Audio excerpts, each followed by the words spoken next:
अस्सलाम वालेकुम dear students, this is your Zubair sir from Indus group of institute. तो IGI classes आपके लिए लेकर आया है JKPSI batch online as well as offline. तो ऑनलाइन आपको यूट्यूब पे भी मिलेगा और हमारी एप्लीकेशन पे भी मिलेगा, जो आपको प्ले स्टोर से डाउनलोड करनी है, इंडस ग्रुप ऑफ इंस्टीट्यूट। तो ऑफलाइन हमारा बैच चल रहा है, तो सेकंड बैच हम विद इन 2 डेज स्टार्ट करने जा रहे हैं। अगर आप उसमें एनरोल करना चाहोगे खुद को तो आप एनरोल कर सकते हो। डिस्क्रिप्शन में नंबर्स कुछ गिवन है, उन पे कांटेक्ट कीजिए। अगर आपको बैच के रिगार्डिंग कोई भी इंफॉर्मेशन चाहिए तो आप उन नंबर पे कांटेक्ट कर सकते हो। तो ऑनलाइन पे हम यूट्यूब पे भी स्टार्ट करेंगे लेक्चर सीरीज, और हमारी एप्लीकेशन पे भी आपको 100% सिलेबस कंप्लीट मिलेगा वहाँ पे। तो YouTube पे हम क्या काम करेंगे कि सबसे पहले हमने कॉन्ट स्टार्ट किया है। कॉन्ट ही आपको, अगर आपने सिलेबस को देखा होगा, जेकेपीएसआई सिलेबस इस वक्त ज्यादा इंपॉर्टेंस जो रखता है वो आपका क्वांटिटेटिव एप्टीट्यूड रखता है, general intelligence and reasoning and mathematical ability. Out of 200 marks आपको 100 मार्क्स इन 3 सब्जेक्ट से मिल रहे हैं। तो ज्यादा फोकस अब आपको किस पे करना है, इसी पे करना है, चाहे वो आपका क्वांट है, चाहे आपका रीजनिंग है, चाहे आपका मैथमेटिकल एबिलिटी है। लेकिन यहाँ पे एक चीज है कि जो इन्होंने सिलेबस दिया है, जो हमारे पास सिलेबस आया है जेकेपीएसआई का, इंटेलिजेंस एंड रीजनिंग, इसके रिगार्डिंग बहुत सारे फोन कॉल्स आ गए कि इस पे एक लेक्चर सीरीज आप बनाओ कि हमें रीजनिंग में पढ़ना क्या है। क्योंकि बहुत सारे स्टूडेंट्स को ये डाउट रहता है कि रीजनिंग क्या हम वर्बल पढ़ेंगे, कि रीजनिंग क्या हम नॉन वर्बल पढ़ेंगे, क्या लॉजिकल रीजनिंग पढ़ेंगे, क्या इनलॉजिकल रीजनिंग पढ़ेंगे। तो इस वीडियो में आज हम सिर्फ और सिर्फ सिलेबस के बारे में बात करेंगे। आपकी स्ट्रेटजी क्या होनी चाहिए क्वांट को लेकर, आपकी स्ट्रेटजी क्या होनी चाहिए रीजनिंग को लेकर, आपकी स्ट्रेटजी क्या होनी चाहिए मैथ के रिगार्डिंग। तो ये वीडियो स्पेशली आज सिलेबस के लिए हम रिकॉर्ड कर रहे हैं। तो कल से इंशाल्लाह आपको क्वांट पे हर दिन एक एक लेक्चर मिलेगा, साइमल्टेनियसली मैथ के लिए भी मिलेगा, और आपको रीजनिंग प्लस इंग्लिश जितने भी कंपोनेंट्स इस एसआई सिलेबस में दिए हैं, तो कल से आपको इंशाल्लाह हर एक कंपोनेंट पे लेक्चर्स मिलेंगे दोनों जगह। फिर से मैं आपको रिपीट कर रहा हूँ, हमारी एप्लीकेशन पे आपको 100% सिलेबस कंप्लीशन मिलेगा, और यूट्यूब पे हम क्वांट आपको फुल मिलेगा, लेकिन कुछ सब्जेक्ट से, कुछ जीएस के कंपोनेंट्स है जिनके आपको हम समरी देंगे। अब देखो ध्यान से, अगर आप क्वांटिटेटिव एप्टीट्यूड, ये वीडियो खासकर उन स्टूडेंट्स के लिए है जिनको फर्स्ट टाइम मैथ पढ़ना है, या जिनका बैकग्राउंड ह्यूमैनिटीज है, जिन्होंने कभी मैथ नहीं पढ़ा है, या फिर एवं जिन्होंने अब मैथ पढ़ा भी है, उनको अभी भी समझ नहीं आ रहा है कि हम कहां से स्टार्ट करेंगे। क्योंकि सिलेबस जो दिया गया है इसका कोई पैटर्न इन्होंने फिक्स नहीं किया है। कहीं पे लिखा है होल नंबर्स और कहीं पे लिखा है इन्होंने स्क्वायर रूट्स। तो आज हम इसी सिलेबस को डिस्कस करेंगे। आपकी स्ट्रेटजी क्या होनी चाहिए अगर आप क्वांट स्टार्ट कर रहे हो, या फिर अगर आप दोनों स्टार्ट कर रहे हो, क्वांट प्लस मैथ, कोई तीनों कंपोनेंट्स को एक साथ स्टार्ट करना चाहता है, तो उसकी स्ट्रेटजी क्या होनी चाहिए। तो डियर स्टूडेंट्स, सबसे पहले हम क्वांट की बात करेंगे। क्वांट में इन्होंने दिया है 15 क्वेश्चंस, जो आपका स्कोर बनता है 30 मार्क्स। इसका मतलब है कि each question carry 2 marks. Same यहाँ पे मैथ के लिए आपको 15 क्वेश्चंस है और 30 मार्क्स है। इसका मतलब है 1 क्वेश्चन कैरी 2 मार्क्स। सेम यहाँ पे जनरल इंटेलिजेंस एंड रीजनिंग है, यहाँ पे भी ये देंगे आपको 15 questions and each question carry 2 marks. तो डियर स्टूडेंट्स, क्वांट पे इन्होंने क्या दिया है, सबसे पहले इन्होंने दिया होल नंबर्स, उसके बाद दिया है डेसिमल्स, उसके बाद दिया है फ्रैक्शंस, उसके बाद परसेंटेज रेशो, और यहाँ पे इन्होंने स्क्वायर रूट दिया है। अब बहुत सारे स्टूडेंट्स क्या करते हैं, वो अकॉर्डिंग टू सिलेबस पढ़ते हैं, और यही वजह रहता है कि जब वो फिर एग्जाम में अपेयर होते हैं, वहां पे फिर इनको ये भी नहीं पता चलता है कि कौन अकॉर्डिंग टू सिलेबस क्वेश्चन है, कौन आउट ऑफ सिलेबस है, कौन सा पैटर्न हमें फॉलो करना चाहिए।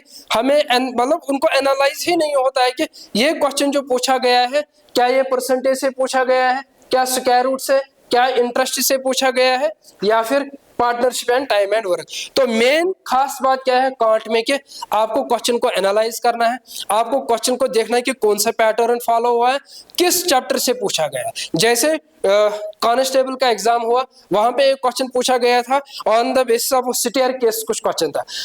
99% स्टूडेंट से क्या कहा था कि ये आउट ऑफ सिलेबस है, लेकिन वो जो स्टेयर केस था आपके कांस्टेबल एग्जाम में एक सिलेबस मतलब मेंशन किया गया था अलजबरा, और अलजबरा का मतलब क्या होता है, लीनियर इक्वेशन, और वो स्टेयर केस किस पे बनता था, linear equation in two variables. तो कोई आउट ऑफ सिलेबस नहीं होता है, बस आपकी पूरी नजर सिलेबस पे नहीं होती है। तो डियर स्टूडेंट्स, आप बिल्कुल अच्छे से देख लेना कि आपको किस तरीके से इस कॉन्ट को स्टार्ट करना चाहिए। अब देखो ध्यान से, जिस पे मैं सर्कल करूंगा आप समझ लेना वो आपका एक चैप्टर बनता है। पहला चैप्टर इसमें है होल नंबर्स, दूसरा चैप्टर है इसमें डेसिमल्स, तीसरा चैप्टर है इसमें फ्रैक्शंस, और नेक्स्ट है इसमें स्क्वायर रूट्स। तो जिस पे मैंने सर्कल किया ये आपके सारे चैप्टर्स आते हैं जिसको हम बोलते हैं नंबर सिस्टम। तो आपको पूरा नंबर सिस्टम पढ़ना है। नंबर सिस्टम में आपको होल नंबर्स पढ़ने हैं, नंबर सिस्टम में आपको पढ़ना है composite numbers, prime numbers, natural numbers क्या होते हैं, रैशनल इरैशनल क्या होते हैं, टर्मिनेटिंग नंबर्स क्या होते हैं। बिल्कुल आपको जीरो से स्टार्ट करना है, बिल्कुल आपको फाउंडेशन इसकी क्लियर होनी चाहिए, आपको क्वेश्चन पे जंप नहीं करना है। पहले बिल्कुल नंबर सिस्टम को अच्छे से पढ़ लो, उसी में आपका होल नंबर आ जाएगा, उसी में आपका डेसिमल्स भी आ जाएगा, उसी में आपका फ्रैक्शंस आ जाएगा, स्क्वायर रूट। इवन मैं बोल रहा हूं कि आपको सिर्फ इतना मत पढ़ो नंबर सिस्टम में, आप क्या काम करो, अगर आपको नंबर सिस्टम को पढ़ना है सबसे पहले इसमें नंबर्स की क्लासिफिकेशन पढ़ लो, classification of numbers, classification of numbers. जब आप ये स्टार्ट करोगे क्लासिफिकेशन ऑफ नंबर्स, इसी में आपको पता चलेगा कि कौन सा नंबर किस फैमिली को बिलोंग करता है। जैसे फॉर एग्जांपल अगर मैं यहाँ पे लिख रहा हूँ 0.2, बहुत सारे स्टूडेंट्स को ये नहीं पता होगा कि 0.2 किस फैमिली को बिलोंग करेगा, ये इरेशनल है, ये रैशनल है, ये डेसिमल है, ये इंटीजर है, नेगेटिव है, पॉजिटिव है, प्राइम है, कंपोजिट है। तो बहुत सारे स्टूडेंट्स को ये भी नहीं पता होगा।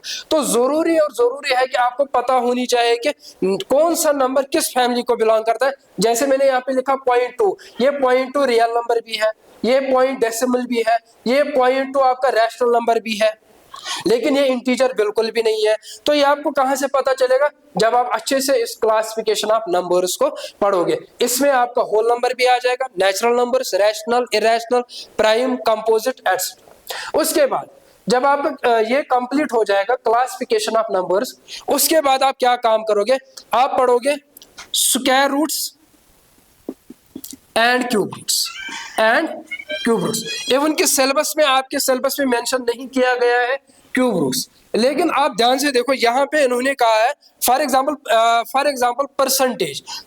अब देखो परसेंटेज में पहला टाइप जो बनता है वो बनता है basic questions on the basis of simplification.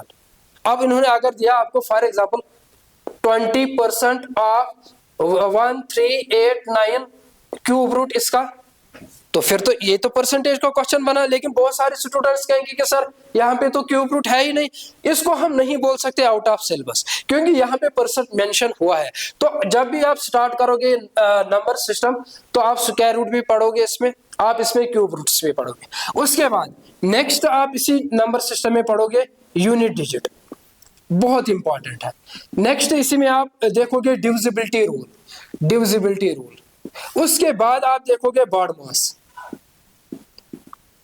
जब आपका ये सारा कंप्लीट हो जाएगा, आप समझ लेना कि आपका एक चैप्टर, एक कंपोनेंट कंप्लीट हो गया, क्योंकि ये बेसिस बनाता है, आपकी कैलकुलेशन स्ट्रांग होगी। इससे आपको पता चलेगा कि हमें किस तरीके से मल्टीपल करना है, सब्ट्रैक्ट किस तरीके से हमें करना है, एडिशन किस तरीके से करना है। अगर इक्वालिटी का साइन है, अगर हम प्लस को ट्रांसफर करेंगे, जो डिवाइडेड में है उसको ट्रांसफर करेंगे, यहां से मल्टीपल बनेगा वो माइनस बन जाएगा या फिर प्लस बन जाएगा। ये सारा कुछ आपको कौन सिखाएगा, बॉड मास सिखाएगा, डिविजिबिलिटी रूल सिखाएगा, ये पूरा नंबर सिस्टम आपको सिखाएगा, कैलकुलेशन, जिसको आप फिर बोलते हो सिंप्लीफिकेशन। तो सिंप्लीफिकेशन की प्रैक्टिस आपको बहुत अच्छी होनी चाहिए। मैं फिर से बोल रहा हूं कि यहां पे सिंप्लीफिकेशन नहीं दिया है, लेकिन सिंप्लीफिकेशन से क्या होगा कि आपकी कैलकुलेशन बहुत ज्यादा स्ट्रांग होगी। फिर वो आपको कहां पे काम आ जाएगा, interest, average, ratio, proportion, percentage and बाकी जितने भी चैप्टर्स है। तो मेरी सजेशन है कि नंबर सिस्टम से स्टार्ट करो और इसमें ये 4 चैप्टर्स आप पढ़ो, और जब ये कंप्लीट हो जाएगा उसके बाद आप नेक्स्ट स्टार्ट करोगे सिंप्लीफिकेशन। उसके बाद ही आप आ जाओगे इस सिंप्लीफिकेशन। मैं फिर से बोल रहा हूँ, सिंप्लीफिकेशन आपके सिलेबस नहीं है, लेकिन अगर आपको कैलकुलेशन स्ट्रांग करनी है, सिंप्लीफिकेशन को जरूरी और जरूरी करना है। तो मेरे हिसाब से पहला चैप्टर आपका बनना चाहिए नंबर सिस्टम, उसके सब टॉपिक से आपके पास classification of numbers, square roots, cube roots, unit digit, divisibility rule, BODMAS. उसके बाद दूसरा चैप्टर आपका बनना चाहिए सिंप्लीफिकेशन। उसके बाद जब आपके ये 2 चैप्टर्स कंप्लीट हो जाएंगे, आप समझ लेना कि आपकी फाउंडेशन अब कंप्लीट हो चुकी है। फाउंडेशन का मतलब क्या होता है? फाउंडेशन का मतलब यह होता है कि आप सीखते हो कि अगर कहीं पे आपको वेरिएबल मिलेगा, कहीं पे आपको कांस्टेंट टर्म को ट्रांसफर करना है LHS टू RHS, या फिर आपको अगर कोई सा भी नंबर डिवाइडेड में है, जब ये ट्रांसफर होता है दूसरी जगह, ये मल्टीपल होता है, ये डिवाइड होता है, यही सब सीखते हो आप कहां पे? सिंप्लीफिकेशन। तो दूसरा चैप्टर आपका सिंप्लीफिकेशन बनना चाहिए। नेक्स्ट उन्होंने दिया है percentage, ratio and proportion, most important chapters of quantitative aptitude, most important. मैं बोल रहा हूं कि percentage and ratio and proportion जो इन्होंने यहाँ पे चैप्टर्स मेंशन किए हैं, ये आपके चैप्टर्स नहीं है, ये आपके दोनों के दोनों कॉन्सेप्ट्स है। दोनों चैप्टर्स, ये जो percentage and ratio and proportion उन्होंने दिया है, ये आपके चैप्टर्स नहीं, ये आपके कॉन्सेप्ट है। अब आप बोलोगे कि कॉन्सेप्ट किस तरीके से? जब आप इंटरेस्ट पढ़ते हो, इंटरेस्ट में 2 चीजें आती है, एक आता है सिंपल इंटरेस्ट, दूसरा आता है हमारा कंपाउंड इंटरेस्ट। क्या हम कंपाउंड इंटरेस्ट में परसेंटेज यूज नहीं करते? फॉर एग्जाम्पल, मैंने किसी को 100 रुपीज दिया eight 10% per annum per month, या जो भी मैंने इसके साथ फिक्स डील की होगी, तो वहां पे परसेंटेज का कंसेप्ट है। आप प्रॉफिट एंड लॉस पढ़ते हो, तो प्रॉफिट एंड लॉस में जब आप सेल देते हो, डिस्काउंट देते हो, वहां पे परसेंटेज का कंसेप्ट है। मिक्सचर एंड एलिगेशन जब हम पढ़ते हैं, वहां पे परसेंटेज का कंसेप्ट है। आप पढ़ते हो टाइम एंड डिस्टेंस, यहाँ परसेंटेज का कंसेप्ट है। आप प्रॉफिट लॉस पढ़ो, डिस्काउंट पढ़ो, आप इंटरेस्ट पढ़ो, आप एवरेज पढ़ो, तो हर एक जगह आपको इसके एप्लीकेशंस मिलेंगे। सेम रेशियो एंड प्रपोर्शन, जब आप परसेंटेज, दोनों में से आप कोई सा भी स्टार्ट कर लो, लेकिन मेरी सजेशन है कि पहले आप नंबर सिस्टम पढ़ोगे, उसके बाद आप सिंप्लीफिकेशन को पढ़ोगे, फिर आप परसेंटेज स्टार्ट करोगे। परसेंटेज क्यों? क्योंकि परसेंटेज में आपको रेशियो एंड प्रपोर्शन भी थोड़ा सा समझ आ जाएगा, क्योंकि जब हम परसेंटेज को कन्वर्ट करते हैं फ्रैक्शन में, फ्रैक्शन हमारा रेशियो एंड प्रपोर्शन होता है। इसी तरीके से जब परसेंटेज हमारा कंप्लीट हो जाएगा, पूरा कंसेप्ट इसमें देखो, परसेंटेज पे ही अंदर से अगर हम देखेंगे सब कंपोनेंट्स, परसेंटेज बेस्ड, पहला कंपोनेंट सिंप्लीफिकेशन जो बेस्ड ऑन परसेंटेज होता है, दूसरा परसेंटेज में based on numbers. For example, मेरे पास कोई नंबर है, जब मैं उस नंबर को 10% इंक्रीज करूंगा तो उस नंबर पे क्या इफेक्ट आ जाएगा, उसी नंबर पे अगर मैं 10% डिक्रीज करूंगा तो उस नंबर पे क्या इफेक्ट आ जाएगा, सेम। उसके बाद आता है पहला नंबर्स, फिर सिंप्लीफिकेशन, फिर फॉर एग्जांपल कोई फिगर देंगे हमें, रेक्टेंगल, स्क्वायर, या फिर सर्कल देंगे हमें, ट्रायंगल देंगे हमें, फिर बोला जाएगा कि फॉर एग्जांपल अगर हम रेक्टेंगल का एक साइड 10% इंक्रीज करेंगे तो हमें कितना परसेंट रेक्टेंगल को इंक्रीज या डिक्रीज करना है ताकि हमारा एरिया कांस्टेंट रहेगा। तो ये क्वेश्चंस बनते हैं।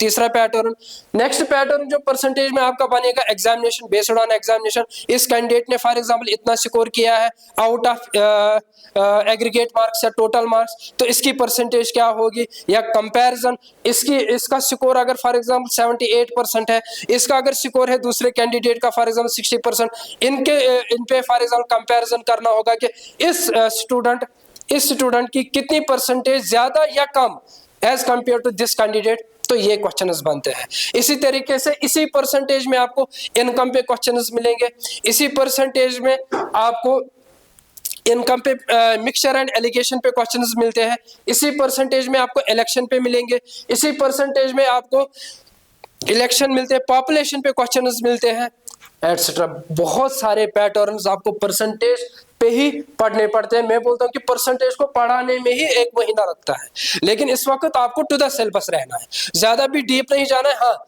इतना आपको समझ लेना है कि हर एक जितने भी आपके पास पैटर्न्स है वो सारे के सारे आपको करने हैं। अगर for example based on examination उसमें 5-6 क्वेश्चंस आप कर लो, सेम इनकम पे 5-6 क्वेश्चंस कर लो। जब आप हर एक पैटर्न पे 5-6 क्वेश्चंस करोगे तो परसेंटेज पे ही आप 100-150 कॉन्सेप्ट्स लिख कर रखोगे।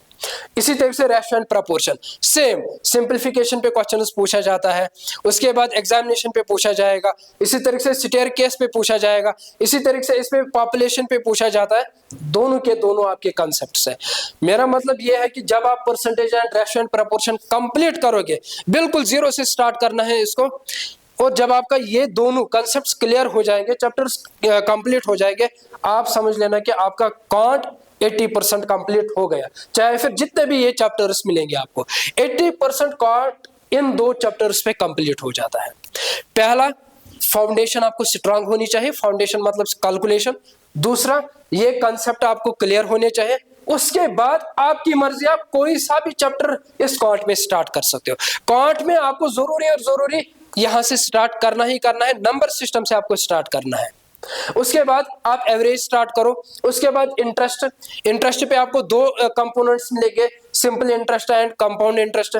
उसके बाद next profit and loss, profit and loss के बाद डिस्काउंट को हम इसी में इंक्लूड करते हैं। प्रॉफिट, इसमें हम CP, cost price, selling price, market price, उसके बाद हम डिस्काउंट पे आ जाएंगे। Same partnership, time and distance, time and work. Strategy क्या होनी चाहिए क्वांट के लिए, नंबर सिस्टम से स्टार्ट करो। नंबर सिस्टम कंप्लीट हो जाएगा, बॉड मास सीख लो। बॉड मास कंप्लीट हो जाएगा, सिंपलीफिकेशन पे आ जाओ। वो कंप्लीट हो गया, आपकी कैलकुलेशन कंप्लीट। उसके बाद आप percentage and ratio proportion start करो। जब ये दो कंसेप्ट्स क्लियर हो जाएंगे, उसके बाद क्वांट में आप कोई सा भी चैप्टर चूज कर सकते हो, लेकिन फॉलो यही करना है आपको, तभी आपका स्कोर बहुत अच्छा बन जाएगा। नेक्स्ट इन्होंने दिया है यहाँ पे मैथमेटिकल एबिलिटी, जिसमें आपको फिर से 15 क्वेश्चंस मिलेंगे, 15 क्वेश्चंस, और इसमें भी आपको 30 मार्क्स। अब देखो ध्यान से, जो इन्होंने 5-6 चैप्टर्स यहाँ पे दिए, ये सारा का सारा आपका 10th का मैथ बेसिक, ठीक है। अब देखो ध्यान से, यहाँ पे इन्होंने अलजेब्रा दिया है। अलजेब्रा सिर्फ इतना नहीं है, अलजेब्रा में फिर खुद 3-4 चैप्टर्स बनते हैं। जैसे अलजेब्रा में आपको पढ़ना है linear equation in 1 variable, linear equation in 2 variable, आपको पॉलिनोमियल्स को पढ़ना है, आपको क्वाड्रेटिक इक्वेशन को पढ़ना है, आपको क्यूबिक पॉलिनोमियल पढ़ना है। तो ये 5-6 चैप्टर्स आपको अलजेब्रा में ही पढ़ने हैं। इन्होंने दिया है अलजेब्रा, लेकिन अलजेब्रा में फिर खुद चैप्टर्स बन जाते हैं।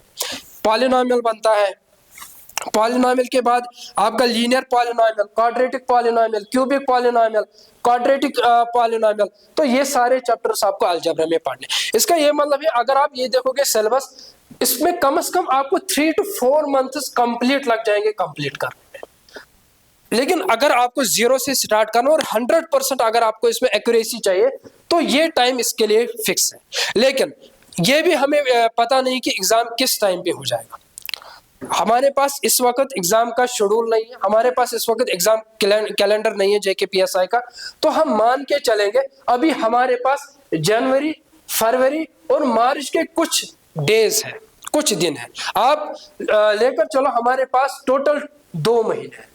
तो 2 मंथ्स में आप क्या काम कर लो, आप सबसे पहले इस क्वांट को स्टार्ट कर लो, और उसके बाद आप इस मैथ दोनों को एक साथ चलाओ। अगर आप दोनों को एक साथ चलाओगे, विद इन 2 मंथ्स आपका क्वांट 100% ये तो हो जाएगा कंप्लीट, लेकिन इसमें शायद ये 100% नहीं हो सकता है विद इन 2 मंथ्स। हाँ, आप एग्जाम के लायक हो जाओगे। अगर आप 6 में से सिर्फ 3 भी करके जाओगे, बहुत है। मैथ में बहुत है, अगर खासकर इसमें मैथमेटिकल एबिलिटी में अगर आप 6 में 3 भी करके जाओगे एनफ है। लेकिन आप अब आपका लक है, आपका लक है कि अगर आपको 4 महीने मिल गए, आपके साथ हम चलेंगे, पूरा 4 महीने आपको इस कोर्स को कंप्लीट करके देंगे। लेकिन अगर एग्जाम कैलेंडर आ गया, तो हम भी उसी के हिसाब से आपको पूरा 100% सिलेबस कंप्लीट करके देंगे। ये हमारा IGI क्लासेस की तरफ से आपको एक प्रॉमिस है। उसके बाद नेक्स्ट अलजेब्रा है आपके पास। अब देखो ज्योमेट्री, इन्होंने सिंपल लिखा है ज्योमेट्री, तो ज्योमेट्री में आपको बहुत सारा कुछ पढ़ना है। अब इन्होंने मेंशन किया है सर्कल्स, इन्होंने मेंशन किया है ट्रायंगल्स। तो यहाँ पे आपको एक छूट मिल गई है, बस 2 चैप्टर्स को देखना है, सर्कल्स और ट्रायंगल्स को, इनकी प्रॉपर्टी देखना है और इनके बेसिस पे हमें कुछ क्वेश्चंस करना है। लेकिन अगर आप देखोगे, आप 10th का मैथ एकेडमिक और कॉम्पिटिटिव में बहुत ज्यादा फर्क हो रहा था, डिफरेंस बहुत होती है। जब हम एकेडमिक पढ़ते हैं, 10th का मैथ हम पूरा 1 साल पढ़ते हैं। जब आप 10th का मैथ या कहीं से भी मैथ स्टार्ट करोगे, आप क्या समझोगे हमें कॉम्पिटिटिव की तरह इसको पढ़ना है। जहाँ पे आपको कुछ हाईलाइट मिलेगा, जहाँ पे आपको कुछ थ्योरम मिलेगी, वहाँ उसको हाईलाइट करना है। मैं आपको बताऊंगा साथ साथ आपको कौन सी थ्योरम पढ़नी है, कौन सी थ्योरम इंपॉर्टेंट है ट्रायंगल्स में, सर्कल्स में, उसके बाद मेंसुरेशन, उसके बाद ट्रिग्नोमेट्री, स्टैटिस्टिक्स, प्रोबेबिलिटी। तो ये सारा कुछ इन्होंने मैथमेटिकल एबिलिटी में दिया है। उसको जनरल इंटेलिजेंस एंड रीजनिंग इन्होंने दिया है बहुत कुछ सिलेबस। तो आप क्या काम कर लो, आप इसमें दोनों पढ़ लो, verbal reasoning and non verbal reasoning, logical reasoning, analogical reasoning. इन्होंने पूरा रीजनिंग दिया है। जितने भी रीजनिंग एसएससी में आती है सेम टू सेम इन्होंने वही से कॉपी पेस्ट किया है, पूरी रीजनिंग वही है आपके पास। तो पूरा पढ़ना है आपको रीजनिंग को, यहाँ पे आपको कोई छूट नहीं दी गई है। हाँ, कॉन्ट में कुछ चैप्टर्स मिसिंग है तो वो आपके लिए छूट है, लेकिन पढ़ना जरूरी है। फॉर एग्जाम्पल यहाँ पे कहीं पे भी नहीं है for example boats and streams, लेकिन यहाँ पे इन्होंने टाइम एंड डिस्टेंस दिया है, ट्रेन नहीं दिया है। तो हमें यहाँ पे ट्रेन पढ़ना है, हमें यहाँ पे बोट्स एंड स्ट्रीम्स को भी पढ़ना है। तो होपफुली आपको ये समझ आया होगा कि मैथ की स्ट्रेटजी क्या होनी चाहिए, हमें किस तरीके से उसको पढ़ना चाहिए। आईजीआई क्लासेस फिर से मैं आपको रीअनाउंस करना चाहता हूँ कि आईजीआई क्लासेस आपके लिए बैचेस लेकर आया है, ऑफलाइन बैच, ऑनलाइन बैच। अगर जिसके लिए फिजिबल रहेगा ऑफलाइन बैच, वो केपी रोड अनंतनाग हमारा कोचिंग सेंटर है, लोकेशन है केपी रोड अनंतनाग। तो वो ऑफलाइन बैचेस ज्वाइन कर सकता है। जो हमारा दूसरा batch with in 2 days start होने जा रहा है। डेमो क्लासेस आपके लिए 3 डेज फ्री रहेंगे। उसके बाद जिसके लिए फिजिबल नहीं रहेगा ऑफलाइन, वो ऑनलाइन के लिए हमारे साथ जुड़ सकता है। बैच ऑलरेडी क्रिएट हमने किया है एप्लीकेशन पे। फिर से मैं रिपीट कर रहा हूँ, इंडस ग्रुप ऑफ इंस्टीट्यूट, जो आपको प्ले स्टोर से डाउनलोड करनी है, अपना फोन नंबर वहां पे साइन इन करना है। और अकॉर्डिंगली अगर आपको कहीं पे भी गाइडेंस की जरूरत है, अगर आप ज्वाइन नहीं भी करना चाहते हो बैच को, फिर भी अगर आपको कोई भी गाइडेंस चाहिए रिलेटेड टू जेकेपीएसआई और कोई भी कॉम्पिटिटिव एग्जाम, आप हमारी फैकल्टी के साथ कांटेक्ट कर सकते हो। Thank you so much.